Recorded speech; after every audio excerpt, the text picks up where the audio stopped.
Orang bingung dengan saya. Bilang, puji syukur kepada Tuhan. Tahun 70 Tuhan hancurkan bait Allah.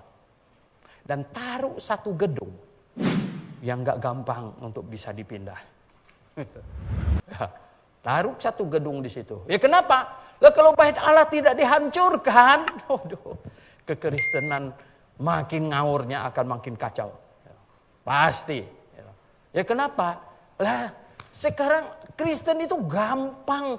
Ini kalau Anda tidak berdiri teguh, berdiri mantap, penuh pengertian, itu gampang dipengaruhi kiri kanan, gampang. Ya. Anda Kristen di Indonesia ini apa tau nggak? Waduh, saya melihat ya. Dua saja pemakaian kata, ini jelas-jelas dipengaruhi oleh tetangga kita punya. Dua, apa itu? Shalom, ya, sama ibadah. Shalom sama ibadah. Saya bilang, saya ini percaya Tuhan sejak tahun 70-an. Sampai tahun 80-an ke atas, sampai itu belum ada orang Kristen naik ke atas mimbar ini teriak, Shalom, gitu. Belum ada. Ya. Dan tidak ada yang menyebut, hari Minggu, kalian ibadah jam berapa? Nggak ada waktu itu, nggak ada orang tanya begitu. Nah kalau orang Kristen dulu kok lebih pinter. Lalu kenapa itu bisa muncul macam begitu? Nah, gini, ya, ceritanya sebenarnya.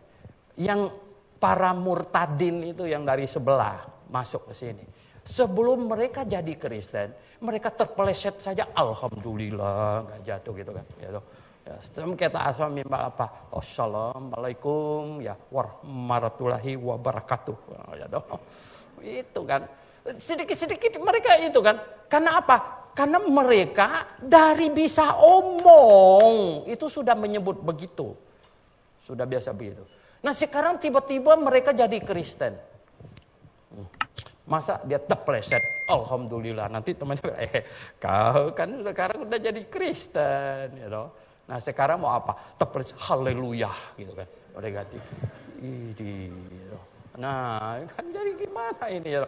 Naik ke atas mimbar, masa dia ini lagi ya toh ngucap yang lama. Sekarang mereka cari-cari gantinya apa? Gantinya apa ini? Gantinya.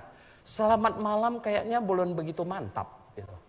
Selamat pagi belum begitu mantap. Dia cari-cari. Yang paling mantap bisa jadi pengganti Shalom. Mestinya ditambah Alaikum.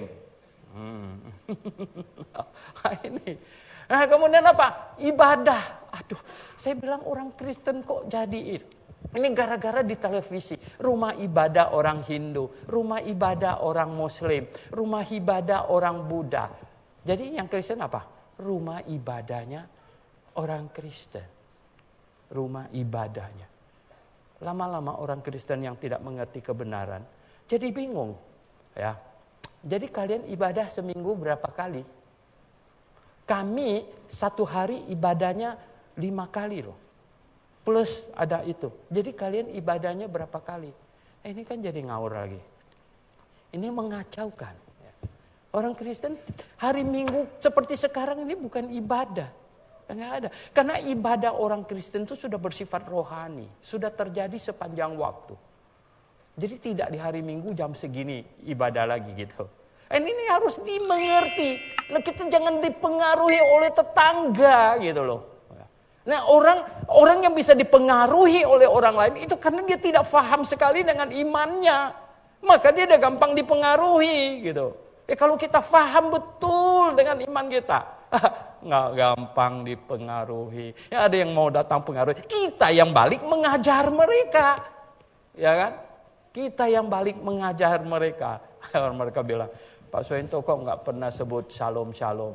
Saya bilang, nah saya pass ke dia. Ada mereka yang dari berbagai grup. Akhirnya dia japri saya. Shalom Pak Soento. Saya bilang, Maranatha. Kemudian saya pass ke dia. Oh sorry Pak katanya. Oh ya oke. Nah kita mengajar mereka. Bukan dipengaruhi oleh mereka. Karena kita orang yang mengerti gitu loh. Orang yang mengerti mengajar orang yang tidak mengerti. Jangan kebalik-balik begitu. Ya. Masa sampai di sekolahan, anak kita ke sekolahan. Nanti balik kok dia ngajar gurunya. Kalau kita lihat, loh. Wah ini mesti tarik keluar anak saya. Gurunya lebih bodoh dari anak saya. Bagaimana dia sekolah di situ lagi gitu. Saudara yang saya kasih dalam tanda. No. Ya, kita mesti mengerti. Kita orang yang mengerti kebenaran. Saya kasih.